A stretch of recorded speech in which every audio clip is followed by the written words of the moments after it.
तो हमने पहले देख लिया है A1 का चैप्टर 1 का A1 पार्ट और अब हम 1B पार्ट करेंगे। इसका मतलब है प्रोपोज़िशंस एंड ट्रुथ टेबल। प्रोपोज़िशन क्या होता है? पहले हमें ये पता होना चाहिए। प्रोपोज़िशन स्टेटमेंट कहते हैं, कोई भी सिंपल स्टेटमेंट हो जाए उसे प्रोपोज़िशन कहते हैं, जैसे I am going to school. A proposition is a declarative sensitive, मतलब कोई भी सिंपल सा सेंसिटिव सेंटेंस हो, लाइक वो ट्रू हो या फ़ॉल्स हो, इसको हमने जज करना है जब सॉल्व करने के बाद। तो truth value, truth and false, what is truth value और ट्रुथ और फ़ॉल्स? मतलब इसको हम समझते हैं। 1 + 1 2 ट्रुथ, सिंपल सेंटेंस है ये।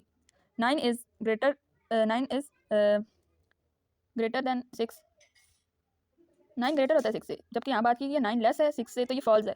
सिंपल बात है। लंदन इज़ डिमार्क, लंदन में डिमार्क है, नाउ फॉल्स।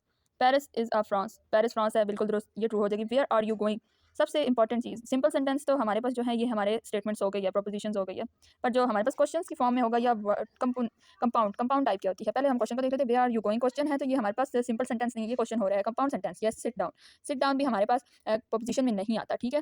अब समझ लेते हैं कंपाउंड टाइप सेंटेंस क्या होता है। Compound sentence, compound sentence compound proposition कह लेते हैं। वन और मोर पोजिशंस आर कनेक्टेड, मतलब एक जगह एक से ज़्यादा चीज़ मतलब सेंटेंस जुड़े हुए हों, जैसे फॉर एग्जांपल जिसमें और भी आए और एंड भी आए, ठीक है। फॉर एग्जांपल एक एग्जांपल से देखते हैं। Rose are red and violets are blue, ठीक है। अब इन दोनों को क्या चीज़ जोड़ रही है? इन दोनों को एंड जोड़ रहा है, ठीक है। अब उन्होंने एक और कंपाउंड पोजीशन में ना, प्रोपोजिशन में दो प्रोपोजिशन हो, यहाँ पे उसने बात की दो प्रोपोजिशन आपने जोड़नी है, तो ये हमारे पास पहली प्रोपोजिशन होगी और ये दूसरी प्रोपोजिशन, और ये दरमियान में एंड जो है कनेक्टर होगा, और एंड ये दोनों यूज़ होते हैं, ठीक है। What is primitive? Proposition is said to be primitive if it connected to be break down, मतलब आप इसको समझते हैं ये क्या कह रहा है?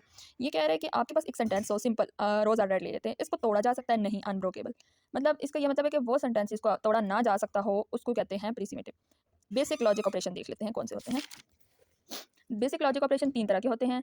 नंबर 1 पे है कंजक्शन, जिसे इंग्लिश ज़बान में एंड का कहा जाता है, और इसकी ये साइन है डिसजंक्शन, और इसको कहा जाता है, और इसकी डिस्ट्रक्शन, इसको इंग्लिश ज़बान में और कहा जाता है, और इसका साइन वी है, वी टाइप का है, मतलब वी नहीं है। नेगेशन, नेगेशन का मतलब होता है नॉट, और इसका एन साइन लगेगा। तो पहले देख लेते हैं कंजक्शन को। Any two proposition can be combined by the word, मतलब कोई भी दो प्रोपोजिशंस का मतलब है सिंपल सेंटेंस जो कनेक्ट हो, मतलब एंड टू फ्रॉम, पीछे हमने कंपोनेंट का पढ़ा है, जैसे एंड उसमें होता था कनेक्टर और होता था, इसी तरह इसमें भी है। लेट्स टू, मतलब लेट हम ले लेते हैं p and q, two propositions है, मतलब एक ही हो गई और एक ही हो गई। तो पी जो है और पी में हमने एंड वाला रूल अप्लाई किया, क्योंकि कंजक्शन में हमारा एंड वाला रूल होता है। ये जो साइन है ये हमें शो करा रहा है कि एंड कंजक्शन में यूज़ होता है। तो ट्रुथ टेबल देख लेते हैं। ट्रुथ टेबल में हम P Q, P and Q, rule truth truth truth, and इसमें अगर एक भी फॉल्स आया, यहाँ पर फॉल्स है, यहाँ पर, तो ये सारा टेबल फॉल्स कर देगा। उसके बाद हम डिस्ट्रक्शन देते हैं। डिस्जंक्शन में भी यही दो चीज़ें हमारे पास यूज़ होंगी, दो प्रोपोजिशंस यूज़ होंगी हमारे पास, P and V and Q destructions. इसका ट्रुथ टेबल देखेंगे तो इसमें वो कह रहा है कि आपके पास एक भी फॉल्स आ जाए तो कोई फ़र्क नहीं पड़ता, आपके पास जब दो फॉल्स आएंगे तो हमारे पास एक फॉल्स बनाएगा, बाकी वो ट्रुथ ही लगाएगा, ये इसका रूल है। निगेशन, निगेशन देखते हैं, ये सिंगल प्रोपोजिशन होती है, आपके पास ट्रू आएगा तो फॉल्स आएगा, फॉल्स आएगा तो ट्रू आ जाएगा, सिंपल।